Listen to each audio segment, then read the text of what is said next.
Dios te bendiga, mi estimado amigo, mi querido hermano. Gracias una vez más por estar aquí en Consejo de Vida.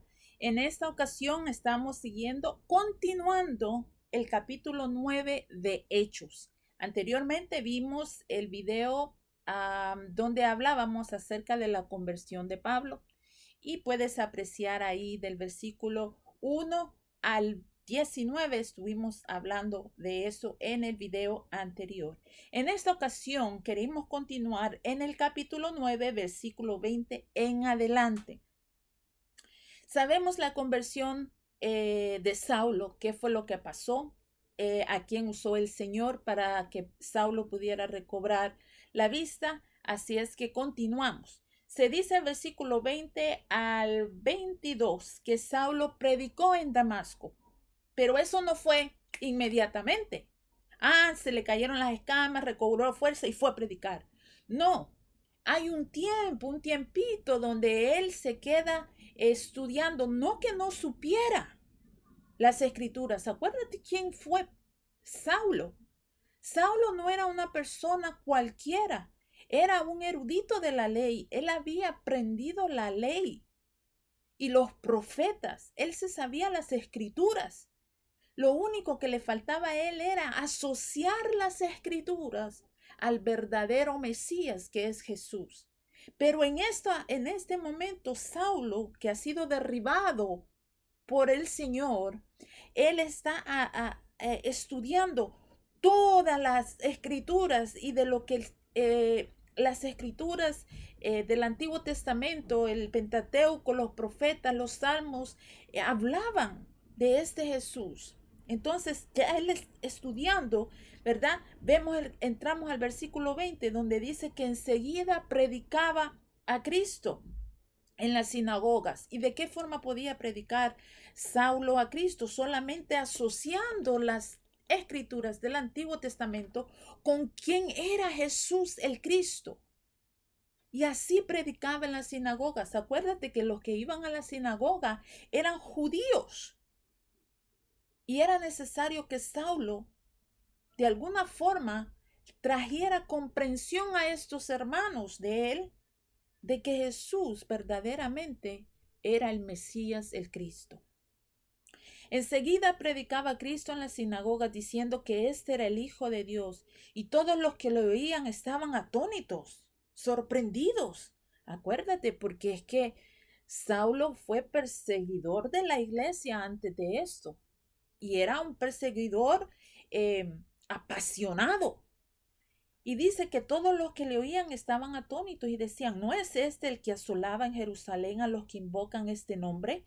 Y a eso vino acá para llevarnos preso ante los principales sacerdotes. Pero Saulo mucho más se esforzaba y confundía a los judíos que moraban en Damasco, demostrando que Jesús era el Cristo. Acuérdate que él pidió carta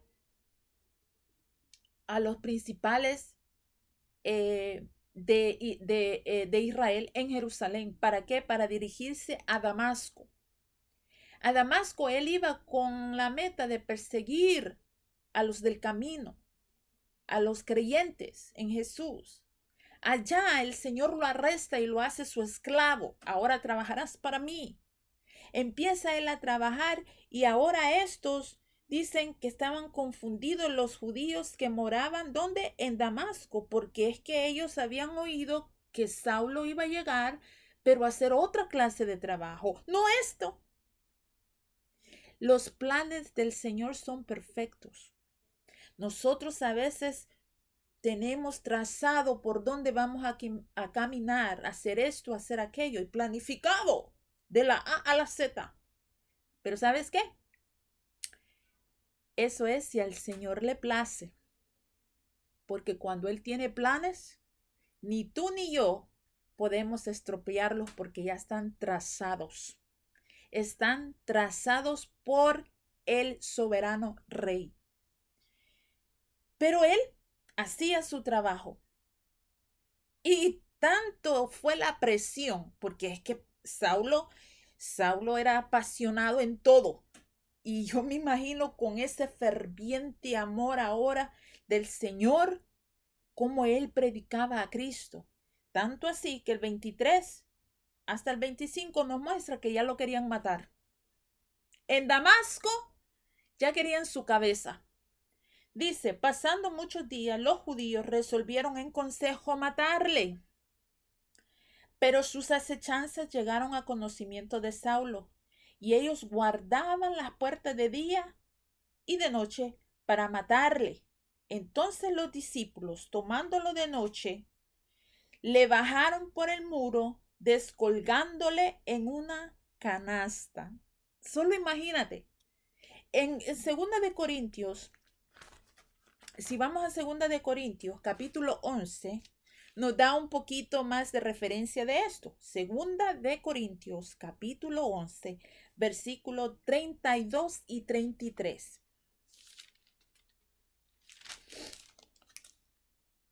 Dice, en Damasco, este es el Pablo escribiendo a carta a Corintios, testificando de lo que le había pasado en Damasco en ese tiempo. Dice, en Damasco, el gobernador de la provincia del rey Aretas guardaba la ciudad de los damascenos para prenderme. Y fui descolgado del muro en un canasto por una ventana y escapé de sus manos. Eso es Pablo testificando lo que aquí le está pasando en Hechos.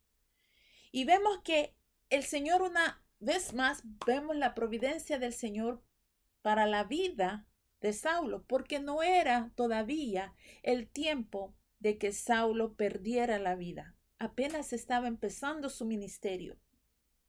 Y el Señor tiene muchas cosas para él. Él aún en este momento no lo sabe. Vemos, ¿verdad?, que se escapa de Damasco y dice que va, el versículo 26 al 31 dice que llegó a Jerusalén. Trataba de juntarse con los discípulos. Acuérdate que él regresa a Jerusalén.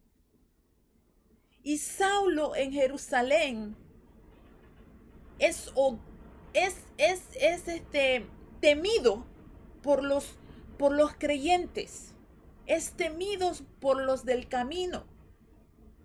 Y es amado por los ancianos de Israel por lo que hace. Pero ahora vuelve a Jerusalén y ya no es el mismo Saulo. No es el mismo Saulo que salió prepotente con cartas de autoridad. Ahora es diferente. Vamos a ver lo que pasa. Dice que cuando él trataba de juntarse con los discípulos, todos tenían miedo. Le tenían miedo porque decían, alguna trampa es para nosotros caer. Dice, no creyendo que fuese discípulo. Entonces Bernabé.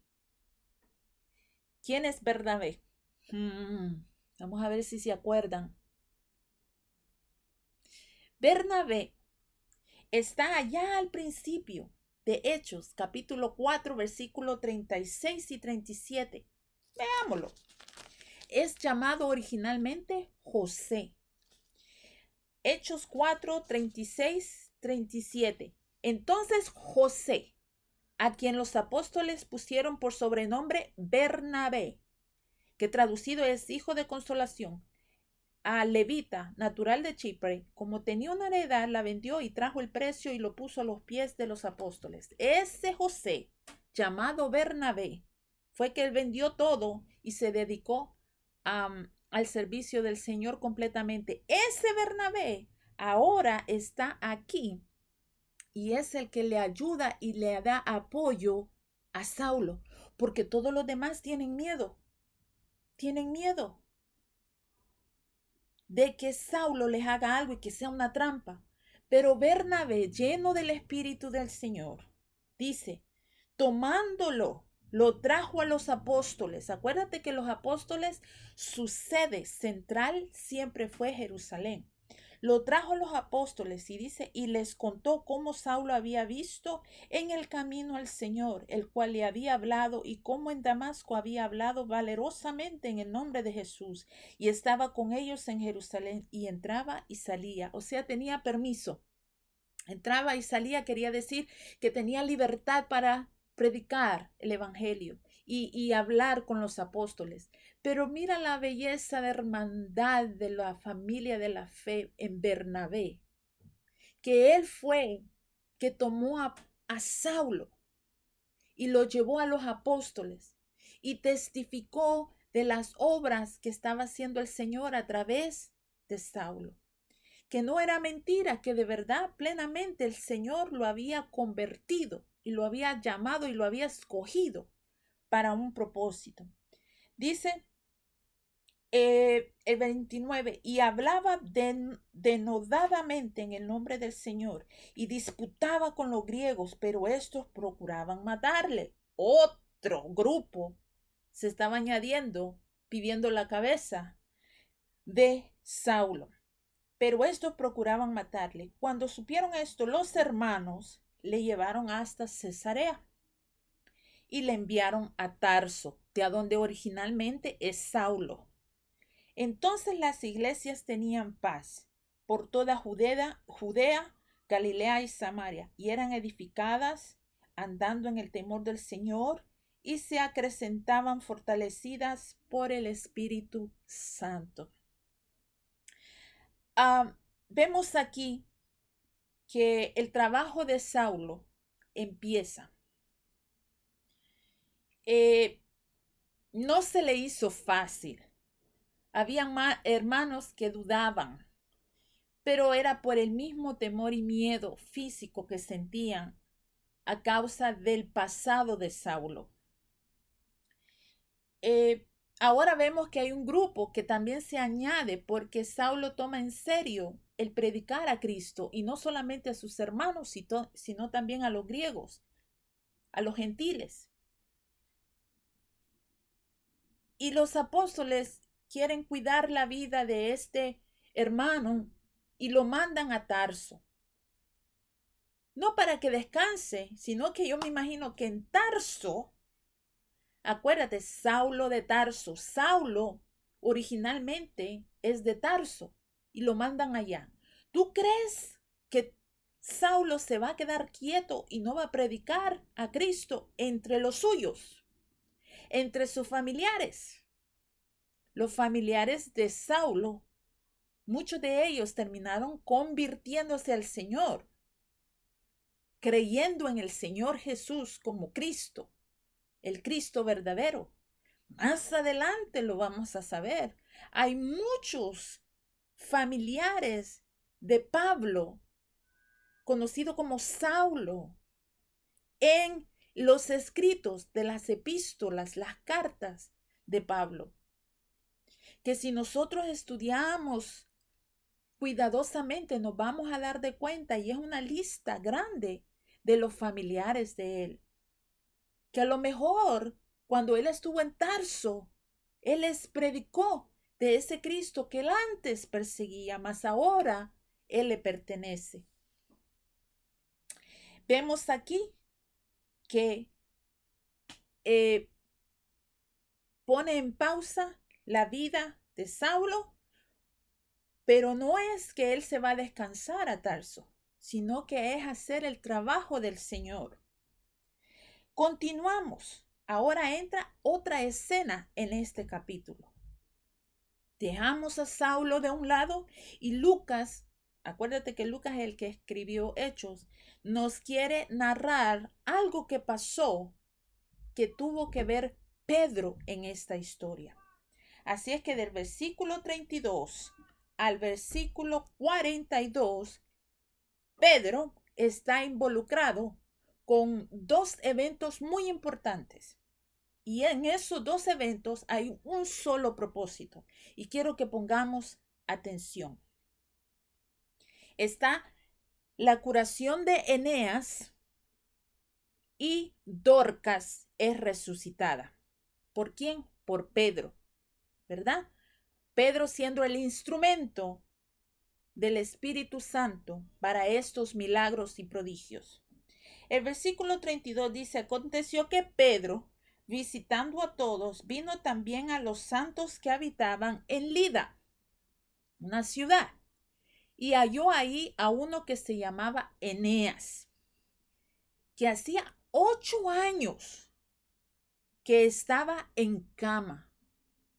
Una persona en cama por 8 años es que estaba completamente paralítico, no se podía mover. Dice, y halló ahí uno que se llamaba Eneas, que hacía 8 años que estaba en cama, pues era paralítico. Y le dijo Pedro a Eneas, le dijo, Eneas, Jesucristo te sana. Levántate y haz tu cama. Y enseguida se levantó, y lo vieron todos los que habitaban en Lida y en Sarón, los cuales se convirtieron al Señor. La sanación de este hombre a través de Pedro por el Espíritu Santo hace que muchos se conviertan al Señor. Luego, en Jope, en otra ciudad, había una discípula que se llamaba Dorcas, que la conocían como Tabita. Vamos a ver. Había entonces en Jope una discípula llamada Tabita. Tabita era el nombre en arameo, que traducido quiere decir Dorcas. Dorcas es el nombre en griego. Esta abundaba en buenas obras y en limosnas que hacía, y aconteció que aquellos días se enfermó y murió. Pero ¿qué pasa? Después de ser lavada, o sea, preparado el cuerpo y todo, lo pusieron, ¿verdad?, en una sala. Y como Lida estaba cerca de Jope, ¿qué tiene que ver Lida con Jope? Los hermanos se habían dado de cuenta que Pedro estaba en Lida. Entonces, ¿qué pasa? Los discípulos, oyendo que Pedro estaba ahí, le enviaron 2 hombres a rogarle, no tardes en venir a nosotros. ¿A dónde? A Jope, a otra ciudad. Levantándose entonces Pedro fue con ellos, y cuando llegó le llevaron a la sala, donde le rodearon todas las viudas llorando y mostrando las túnicas y los vestidos que Dorcas había hecho cuando estaba con ellas. O sea que era una hermana que había sido muy querida, no solamente por sus obras, sino porque la habían amado y había ella ayudado mucho a los necesitados. Dice, entonces sacando a todos, Pedro se puso de rodillas y oró, y volviéndose al cuerpo dijo, Tabita, levántate. Y ella abrió los ojos, y al ver a Pedro se incorporó. O sea, después de estar acostada, se incorporó, se levantó. Dice, y él dándole la mano, la levantó. Entonces, llamando a los santos y a las viudas, les la presentó viva. Esto fue notorio en toda Jope, y muchos creyeron en el Señor. Y aconteció que se quedó muchos días ahí en Jope, en casa de un cierto Simón curtidor. Y esa es otra historia. Pero lo que yo quiero enfocarme en explicarte en esta ocasión es que la curación de Eneas y la resurrección de Dorcas fue una sanación y una resucitación, ¿verdad? Todo obra del Espíritu Santo a través de Pedro, pero con un solo propósito. Y el propósito era el que se convirtieran y creyeran en el Señor, aquellos que miraron esa sanación y aquellos que vieron esa resurrección. Si vemos en la sanación de Eneas, mira lo que dice el versículo 35 al final, los cuales se convirtieron al Señor. ¿Quiénes? Los que vieron maravillados ese milagro de levantar a este hombre de 8 años postrado. Y dice en el versículo 42, esto fue notorio en toda Jope, y muchos creyeron en el Señor acerca del cuando oyeron y vieron de la resurrección de Tabita. También era con el propósito de que creyeran en el Señor. Lo que se hace en la congregación del Señor, en el servicio del Señor, lo que se predica en la casa del Señor, todo es para gloria de Él, para que otros vean que Jesús es verdadero, que la palabra de Dios es verdad. No para hinchar nuestro ego. Qué bonito predico, qué bonito canto, qué bonito hablo. No. Todo es hecho para la gloria del Señor. Así es que enfoquémonos y menguemos para que Él crezca en nosotros, que cada cosa que hagamos con los dones y talentos que el Señor nos ha dado para utilizarlos entre los hermanos de la fe, es para los que no creen, crean que el Dios que tú le sirves y que yo le sirvo es de verdad. Así es que aprendamos de estas lecciones plasmadas en la palabra de Dios y sigue leyendo tu Biblia. La próxima vez nos vemos con el capítulo 10. Dios te bendiga.